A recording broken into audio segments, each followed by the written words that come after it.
انسانی زندگی کا آغاز حضرت آدم علیہ السلام کی اولاد سے ہوا۔ حضرت آدم علیہ السلام سے لے کر خاتم النبیین حضرت محمد مصطفیٰ صلی اللہ علیہ وآلہ وسلم تک اللہ تعالیٰ نے کم و بیش 1,24,000 انبیاء اکرام انسانوں کی اصلاح اور ہدایت کے لیے بھیجے۔ ان سب نبیوں میں اللہ تعالیٰ کے سب سے لاڈلے نبی حضرت موسیٰ علیہ السلام بھی تھے، جن سے اللہ نے کلام کیا۔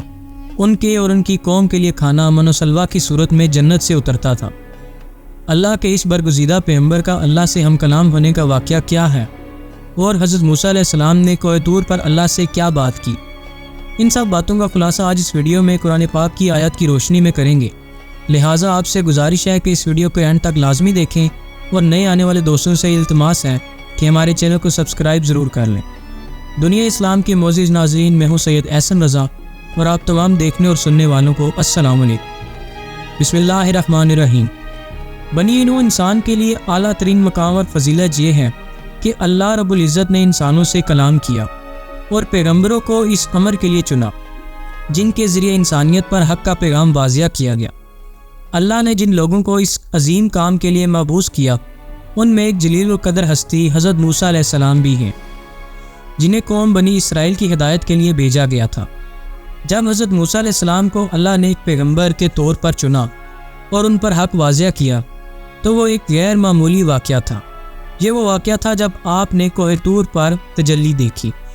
اللہ نے قرآن پاک میں اس واقعے کی طرف اشارہ کرتے ہوئے فرمایا ہے، اور جب پہنچا موسیٰ ہمارے وعدے پر اور کلام کیا اس نے اس کے رب سے، بولا اے میرے رب، تو مجھ کو دکھا کہ میں تجھ کو دیکھوں۔ فرمایا تو مجھ کو ہرگز نہ دیکھ سکے گا، لیکن تو دیکھتا رہ پہاڑ کی طرف، اگر وہ اپنی جگہ ٹھہرا رہا تو مجھے دیکھ لے گا۔ پھر جب تجلی کی اس کے رب نے پہاڑ کی طرف، تو گر پڑا موسیٰ بے ہوش ہو کر۔ پھر جب ہوش میں آیا تو بولا تیری ذات پاک ہے، میں نے توبہ کی تیری طرف اور میں سب سے پہلے یقین لے آیا۔ دراصل کوہ طور مصر کی وادی میں موجود ایک پہاڑ ہے، جہاں اللہ نے حضرت موسیٰ علیہ السلام کو اپنی تجلی دکھائی تھی۔ اس تجلی کے نور کے سبب اس پہاڑ کی سخت اور عظیم چٹانیں ٹکڑوں میں بٹ گئیں۔ یہی وہ مقام ہے جہاں موسیٰ علیہ السلام نے اللہ سے براہ راست کلام کیا۔ واقعہ کچھ یوں ہے کہ اللہ نے جب بنی اسرائیل پر رحم کیا اور وہ مصریوں کی غلامی سے نجات پا کر وہاں سے نکلے، تو وادی سینا میں بنی اسرائیل نے پڑاؤ ڈالا۔ حضرت موسیٰ علیہ السلام نے اسی وادی میں اپنے قبیلوں کو آباد کیا۔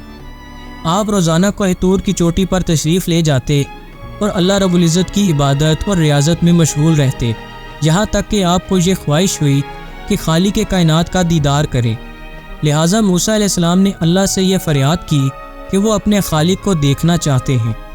اللہ نے ان سے کہا کہ اے موسیٰ، تم مجھے نہیں دیکھ پاؤ گے، مگر موسیٰ علیہ السلام نے بہت فریاد اور خواہش کی۔ آخر ایک روز جب آپ علیہ السلام پہاڑ پر تشریف لے گئے، تو اللہ نے اپنے نور کی ہلکی سی ایک تجلی ظاہر کی۔ حضرت موسیٰ علیہ السلام کو ایک درخت کے پاس نور کی تجلی دکھائی دی۔ اللہ نے فرمایا موسیٰ، میں ہی اللہ ہوں، تمام جہانوں کا پالنے والا۔ پھر کیا تھا، حضرت موسیٰ علیہ السلام اس نور کی شدت کو برداشت نہ کر سکے اور غش کھا کر گر پڑے۔ کوہ طور اس نور کی ہیبت سے جل کر راکھ ہو گیا۔ موسیٰ علیہ السلام کئی دنوں تک اسی جگہ بے ہوش پڑے رہے۔ جب ہوش آیا تو آپ اس پہاڑ سے نیچے آئے۔ لوگوں نے دیکھا کہ آپ کے اندر ایک غیر معمولی تبدیلی آ گئی تھی۔ آپ کا چہرہ بے حد نورانی ہو گیا تھا، اس حد تک کہ کوئی آپ کی طرف مسلسل دیکھ بھی نہیں پا رہا تھا۔ موسیٰ علیہ السلام کی نگاہ بھی بہت تیز ہو گئی تھی، آنکھوں میں ایک جلال تھا کہ دیکھنے والے کا وجود کانپ جاتا۔ یہ سب اس نور کی تجلی کا نتیجہ تھا جب موسیٰ علیہ السلام نے کوہ طور پر دیکھا۔